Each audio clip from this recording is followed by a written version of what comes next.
Hello guys, ito na nga pala. Hello guys, ito na po yung update ng Poundel. Sa ngayon, ito na po yung status nito. Ayan po, marami na pong gawa. Lalo na po yung dito sa block 5. Ito po yung block 5. Ayan.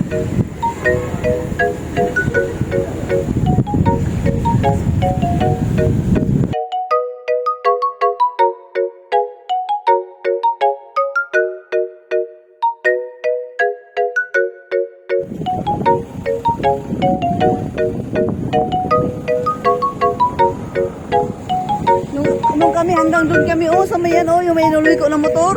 Diba nung nagpunta kami dito? Hanggang doon. Ano ko doon? Pwede doon? Oo, pwede. Nung kami pumunta dito